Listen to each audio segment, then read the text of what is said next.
Hey, I thought it might be fun to take a look at the original Atari 2600 VCSp for portable that I built back in the year 2000. So I built this thing, it's insane to think about, 19 years ago this spring, almost 20 years.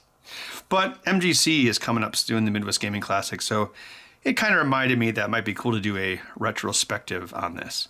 So yeah, this was the first video game project ever made back when I was 24. And it was CNC'd out of 2 pieces of inch-thick acrylic, which is really insane to think about, but that's the only material I could really think of at the time. You can see the router bit striations in the side of it. See, right here, looks like there was a pass that was a little off. See that lip? But yeah, it was actually a clear piece of acrylic. And then it was painted black, gloss black, and then inlaid with this real wood self-adhesive veneer, which itself was then recoated with a layer of clear enamel receptive, which is basically a clear vinyl used for sign making. That's why everything looks so shiny. Even this was some brushed aluminum left over from a project we did in Wisconsin Dells back when I was a graphic artist. We had tons of it because the architect wanted a certain size because architects. So the brushed aluminum only came in certain sizes, so we had to chop down and waste so much brushed aluminum to get the specific size they wanted, because it was something like, you know, they wanted a certain size, which meant you couldn't fit 2 per sheet, which meant there was tons of scrap, which we had laying around for years. Anyway, that's where that came from. See if it still turns on. I think it should. And then we'll take a look inside. All right, so remember, back then I didn't know what I was doing. I still don't really know everything. Who does, right? So this is a piece of aluminum. Look at that. And I routed a little lip in it right there to hold it in place. 3 AA batteries, because that's what the pocket television required. I put a lot of detail into this. See that little lip right there? That's for your fingernail. The 3 AA batteries power the screen, and this 9-volt powers the Atari itself. Batteries can also expand and contract based off use, and they aren't all the same size either. This was before 3D printers or before I had access to a laser. So the tines there that open the cartridge, that's actually also CNC'd out of acrylic, which is a pretty intricate thing to do out of acrylic. And acrylic is really fragile. Like this part up here, I'm surprised it hasn't broken. It's quite thin. The screen came on. Did the Atari not come on? It looks like the backlight has failed. So back then they would have used a CFL compact fluorescent bulb. Oh, well, CFL is compact fluorescent lamp. Oh wow, flathead size 6 screws. Way to go, Ben. Not only that, but flathead size 6 screws. Hear the squeaking? In acrylic. Oh, if you look here, there's a little crack in the acrylic. I think that chipped off when I first built it, and then I glued it back in place. You never really noticed it in photos. You know, that was back when cameras were like 480p. So I shoot all this stuff in 4K, but then I export 1080p because then I can get a free zoom in. Yeah, year 2000 was a lot different. There wasn't really a maker scene. There wasn't nearly as much information about things. All right, I'm going to warn you, this is not going to be pretty. Oh my Lord. Oh, it's so gross. Look at how much ribbon cable I used to go from the original cartridge slot to the new cartridge slot. And if you followed my later mods, I would always cut the Atari down into a square, but here you can see I'm using the original voltage regulator, the 7805. When I was a kid, I was into electronics when I was like, I don't know, 8, 9, 10, back in the 80s. Then I got into 8-bit computers, like programming. And as a teenager, I was really into independent film. Like I got a camcorder and just went to town, and anything I knew about electronics, those skills atrophied for most of the 90s. It wasn't until the year 2000 when I got back into it. So yeah, I was a graphic artist back then, and I wasn't very good at electronics. I mean, I wasn't good at electronics when I was a kid. I was just into it. Does that make sense? I would get like those solar kits and those circuit kits like from Radio Shack with the springs, and I do the circuits, but I didn't really learn a whole lot. Yeah, so in 2000, I didn't know very much, and obviously I know more now than I did then. Oh man, I'm kind of torn because it's like, I don't really want to fix this, right? Because I kind of want to leave it the way it is, but then as you saw, it doesn't actually seem to want to boot, which also isn't cool. There's not much between these sides. Like, is this the ground wire? Oh, I think it is.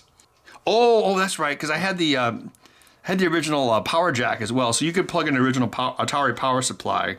I kind of want to like fix it, although if the backlight on the screen is dead, that's one thing that I did replace. I can't. When did I? I think I put down the note. 2005, I redid these buttons. These were originally carbon contacts with a custom circuit board, but it tarnished, much like the Statue of Liberty. So I replaced it with tack switches. So that was something I actually fixed in 2005. It's amazing, like this device is basically responsible for so many things that have happened in my life, good things, and you look at it and it looks like a piece of crap. But it's pretty on the outside. That's all that matters. Just ask Britney Spears. You know, back when I made this, there wasn't even a publicly available Atari composite video circuit. I think there was one for the Atari 2600 Junior, but not the 4-switch. So I actually kind of had to roll my own. And it was kind of like the standard for a while, but then of course it was easily usurped by better ones over the years. What is the point of this? What is this wire going to? I mean, seriously, look at this. Why didn't I just solder directly to those completely obvious points? Oh my gosh, I was such a noob. I wish I could go back in time and slap myself. I'd go back in time, slap myself, and then say, buy Apple stock, but sell it in 2018. Maybe it's like those videos where they restore an old painting and they change the back of the painting and they change the frame, but the painting is still the same, right? So I use the same gauge wire for everything. Where'd this wire even come from, like a junk box? So I guess the question is, if I were to refurbish this, which I'm actually kind of leaning towards now, you know why I bet there's so much ribbon cable is I wasn't sure where I was going to put the cartridge slot. So I made this nice and long so I had options like when moving it around. Because back then I probably thought wiring 24 connectors like that was the end of the world. And I was like, oh my God, I'll never wire anything as complex as this again. See, if I was interviewing someone and they solder like that, I would be like, take the train. You know, I'd say things from Roadhouse. I mean, I guess I say things from Roadhouse anyway. One question I get asked a lot is, do you sell the things that you build? And the answer to that is yes. In fact, this is one of the very few portables I ever built and didn't sell. This also illustrates why electric tape is not a very good long-term solution. It kind of dries out and... Okay, I think I have it loose. And there's definitely enough hot glue there that there wasn't any danger of it coming loose on its own. What all is hooked up to this? I unplugged the audio video coming from the Atari, so it probably just leaves power. Oh yeah, there it is. There's a screen from the original portable. This was a Casio pocket television, and yes, I did indeed glue those dials in place. So the Casio pocket television, I think it was like $170 in the year 2000. A CFL, a compact fluorescent lamp. So there's actually an inverter. I think the batteries sat here in the original unit. It was like 1, 2, 3, right? So that's why there were terminals here and here. Oh, hey, check this out. If I turn on the TV, it's kind of hard to see, but there's a red line going across the screen.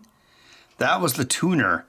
So in the plastic molding above the screen, they would have the stations, and then the line would move right below the number, and that's how you knew what channel you were on. So this thing couldn't even generate text on screen. It just used this line as like a channel pointer, kind of like an old car radio. There the backlight's working. I probably need to check over things. This was for the speaker. See how there's a little headphone jack there? So I've got the other one going to this potentiometer, and the other side of that is going to the speaker, which... Oh, you know why I did that? Oh gosh, yes.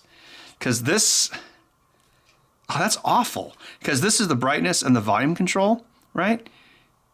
But I guess I was not comfortable desoldering those things back then. So I was just using the external headphone jack, probably with the volume all the way up. And then this potentiometer would attenuate it to make it less volume. So the TV would have used something very much like this for an external composite video input. And now I realize why I had the plug in place is because I was too stupid to realize there was a switch in there detecting if the plug was present. So there are the 4 pins. So basically it's either one or the other disconnected. But then these 3 pins, I'm guessing, are a switch.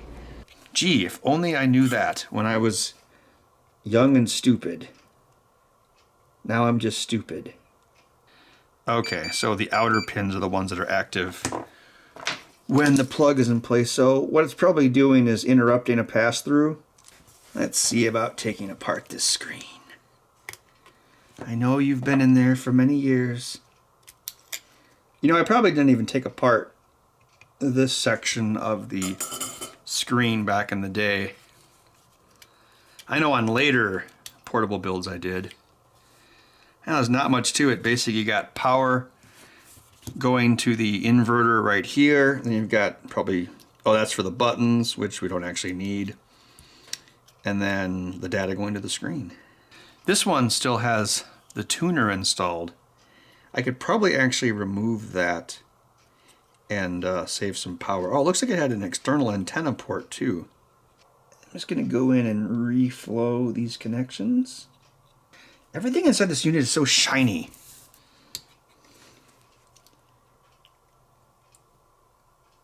There we go. I think I will bench test this. Not bench press, bench test. So I'm gonna get my power supply. What would that be? 4.5 volts. Okay. Don't explode. Oh, look at that. It tuned into a non-existent TV station that no longer exists. Looks like the back light is working. Why aren't we seeing the tuning line? Let's try that again. Did I solder blob it the wrong way? I'm going to look down for channels. Now I'm going to look up for channels. Yeah, kids, this is what we had to deal with in the year 2000. Also, we had to walk to school barefoot and fight dinosaurs. And Fortnite wasn't even a thing. But the Unreal Engine was. Oh, I seem to recall if you go into UHF, the line turns green. How do I remember these things? See, I have some memory left. You know, I bet what it is? It's always rendering a channel, but this probably physically disconnects. So the solution would be to remove the jack entirely. Yeah, so technically the 2 inner pins are from the tuner, and the 2 outer pins are what's actually going to the LCD circuitry. Now that I know the tuner is always running, I'm definitely going to remove it.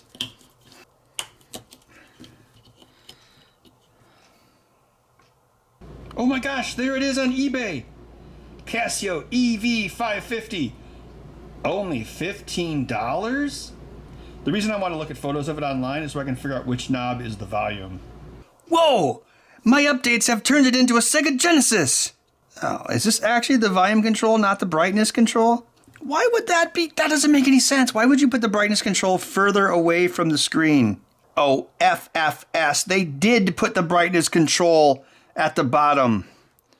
Why? So let's put the brightness control further from the screen and the volume control further from the speaker and the headphone jack, because that makes sense. Back to this mess. Still trying to think of what to do. I mean, some of the stuff is just inappropriate, like these thin power wires that have been linked twice for some reason. But I still, you know, I don't want to try to erase the past. but I also want the pass to work. So I think what I'll do is I'll just rewire enough of it to make it work. I mean, I'm going to redo the potentiometer. The potentiometer from the TV is 10K ohm, as is this one, so that's an easy replacement. But like this really crappy stuff, like this is like a joystick cable. I'm like, oh, how do I hook up the joystick? I know, I'll cut up a joystick cable and use that to connect up, down, left, right, because duh. But this is really awful, but I think I might just leave it. I mean, the system is so slow, this distance doesn't really matter. Because I don't know, I would have a hard time cutting this ribbon cable out and then throwing it away. I would also have a hard time keeping it for no reason. So if it's inside of this unit, then it's okay. Yeah, so like one thing I could do is replace these speaker wires just so they're the proper length. Oh my God, what the heck was I doing? Look, that's tied to the potentiometer lug. Ben. If only there was a Gordon Ramsay in my life back then that could have told me how wrong I was. This console is raw! Well, it just has to be done. Cut the green wire. So, if I'm thinking about wire management, I'm going to take the power wire down, come over here to the auxiliary input jack, right there, and then I'll go up to the power switch. So I'll make a nice U shape. I'm guessing back in the day, I didn't solder a lot of this stuff in place. I would attach the wires to things and then put them in the case, which is why everything is so overly long. That said, I'm still not cured of my hot glue addiction. And I'm going to glue this in a way that'll make it even more difficult to remove next time. You're welcome.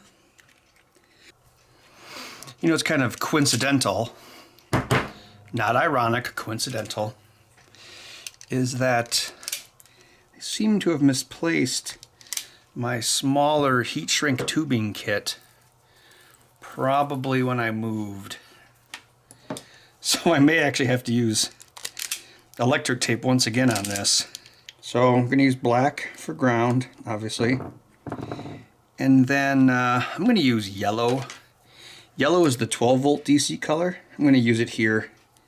It's because, you know, 9 is closer to 12 than it is to 5. So yeah, I'm just going to come down here, make a right turn, then come up here to our jack. See, ground is nearest the plug. So I won't even disconnect the ground line. I'm just going to strip it back a little bit, if I can do it. There we go. And we'll put some solder on this wire, like so. Come on. Oh, it's not copper wire. There we go. Now,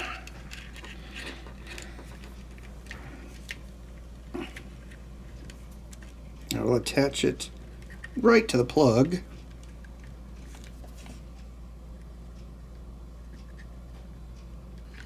There we go. And then it will go right to the Atari, or wherever it needs to go. Some more advice for my younger self. If you solder things properly, you don't need to cover everything with 10 miles of electric tape. So in there, out there, and then up to the power switch. Oh, I can't throw everything away. Maybe I'll use some of these leftover garbage wires to attach the speaker. Sure. Look, it's blue and orange, the Element 14 colors. Element 14 is an electronics design community designed for the hobbyist to professional. Visit element14.com/TBHS. See, I still remember all the lines. All right, those should be long enough to reach the connection point. So I wanted to do that before I did this. So okay, the power up here. And again, I want the wire to be any longer than it needs to be. So we're gonna in there, out there, so when the switch is pushed up, it activates. And then the output of this will go to the regulator on the Atari. I don't know why I'm trying to make this so compact. This thing has tons of room inside of it. It's like an old station wagon. I really don't need to be that concerned with space. So stop trying to make everything so low profile, Ben. I'm sorry.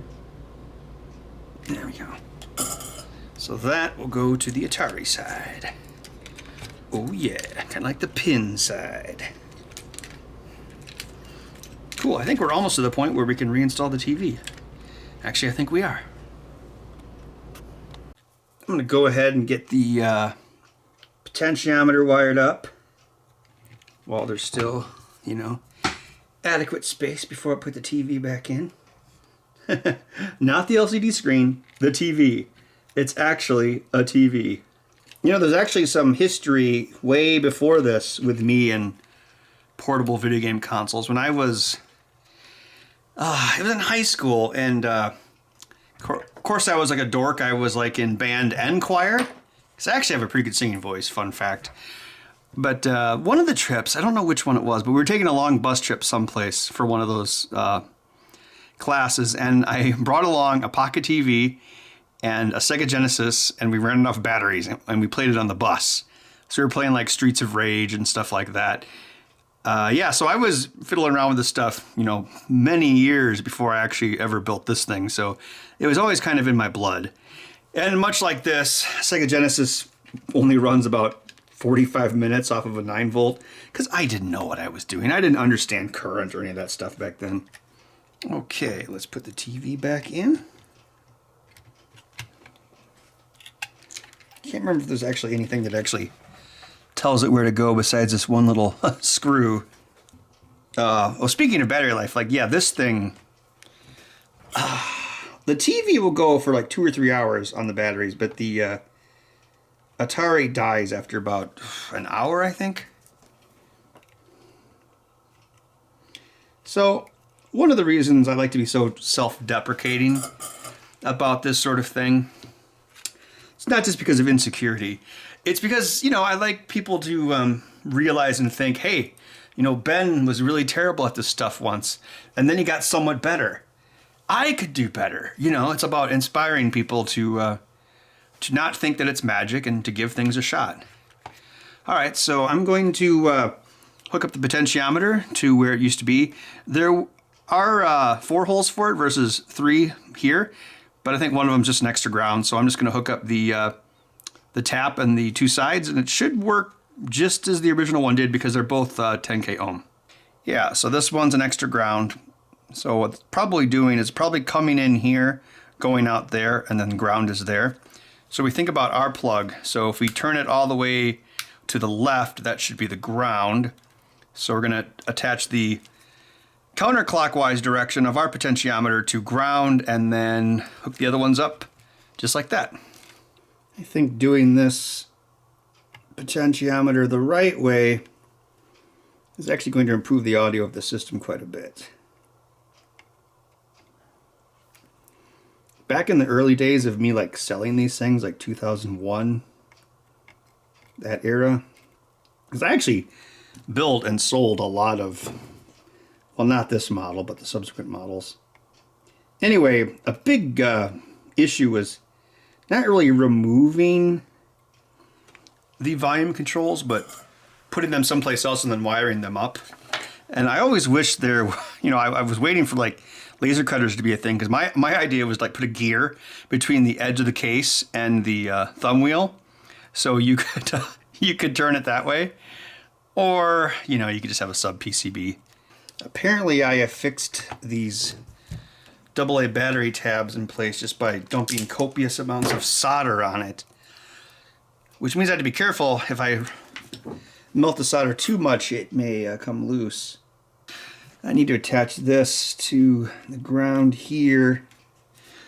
I suppose I could just splice into this because I don't want to, or I could just run it.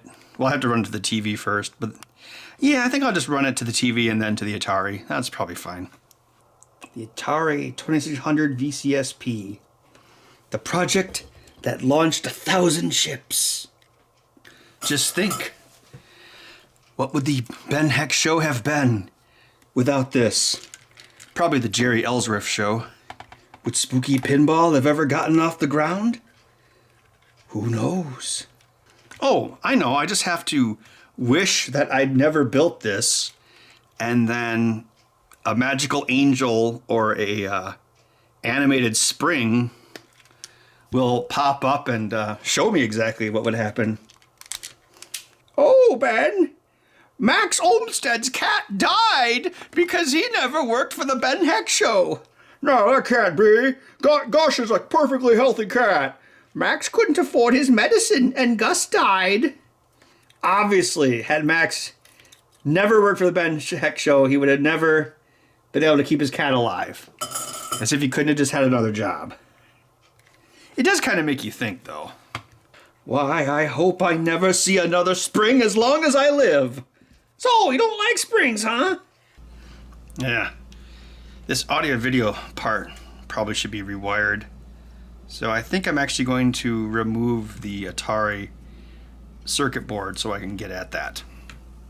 Yeah, I like how I have these lovely computer motherboard screws holding the motherboard in place. Well, actually, you know, that makes sense. All right, here's a really rare look deep inside of this thing. If I can flex the cable.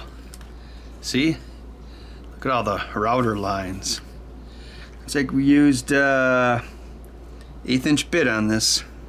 Oh. That's disgusting.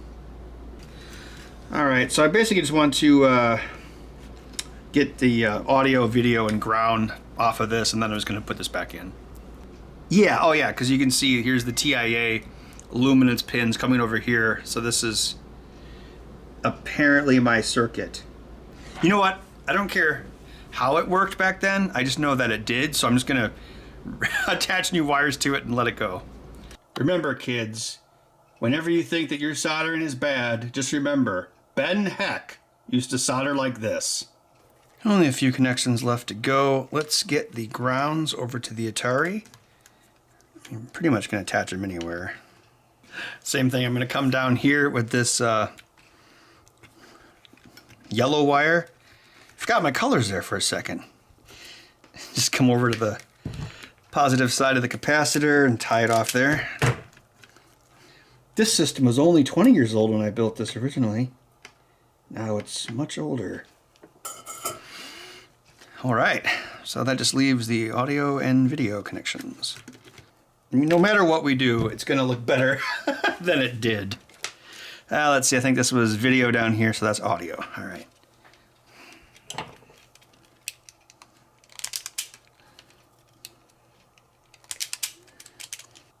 Okay, so we've replaced most of the power wiring. We routed it better, simplified it a little bit, left the control wiring, left this ridiculous ribbon cable. Yeah, but let's see if it still works. Still not getting anything from the Atari side. Screen turns on just fine. If I power the Atari directly with 5 volts, it works. So yeah, maybe I should replace this regulator after all. Now I do have a 5 volt ultra low dropout regulator. That means it can take an input voltage just over 5 volts and still work, still output the 5 volts that it needs to. Like an old regulator like this probably takes at least 7 volts before you'll get 5, but this one will work as low as like 5.45. Sorry, regulator. Your days are done. No. I'm going to put in some new thermal paste. Arctic Silver. Time for some extreme overclocking. The nice side effect is that while searching through yet another unsorted box of items since I moved, I found 2 other things I had been looking for while looking for this Arctic Silver. I know I was making fun of how much empty space was in this unit earlier, but it does give me a lot of room to whack in some extra capacitors. Let's take one more close look inside. The custom acrylic cartridge slot. So cool. All this unnecessary ribbon cable. Wow. The new LDO regulator. About time. Most of this was rewired too. Oh yeah. Remove this plug. That's right. Wired up the potentiometer correctly. You know it. And also redid the electrical main power wiring. Alright. Now I just need to find a fresh 9-volt battery and we can try this bad boy out. I couldn't find a 9-volt battery, so I'm just going to use the wall power supply. Kung Fu Master. Yes, Activision ported this to the Atari. Hey, it's got a soundtrack in the game.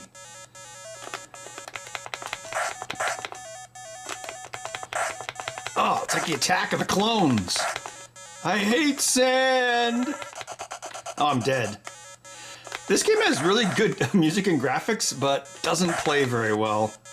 So here's Frogger. Frogger's a really good test cartridge because it has music right off the bat, a bunch of different colors, and 4-way joystick control.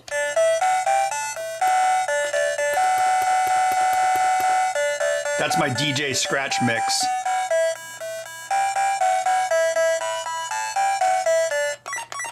I'm just a frog in the world. Oh yeah! You know, in reality, that frog would have to deal with that every day. Hey, did you read in the news about those idiots who bid hundreds, if not thousands of dollars for cartridges pulled from the Atari landfill in the New Mexico desert? Yeah, I was one of them. So this is an Asteroids. I actually bought it because I liked the game. I actually got this thing working again, but it still smells. I actually had to 3D print a few parts to reproduce the tines, and a lot of rework on the PCB, which was more corroded than I would have guessed. Alright, so this is a landfill Atari cartridge, and it still works. Oh yeah! See, I don't just hack up history, sometimes I restore it. Rise from your grave.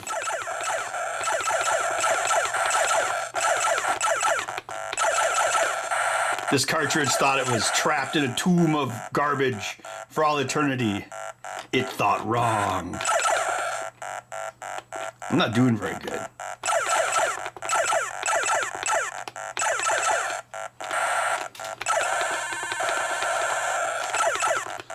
This cartridge thought it was doomed to spend all eternity trapped in a tomb of garbage. It was wrong. Well, there you have it. My original Atari 2600 VCS portable.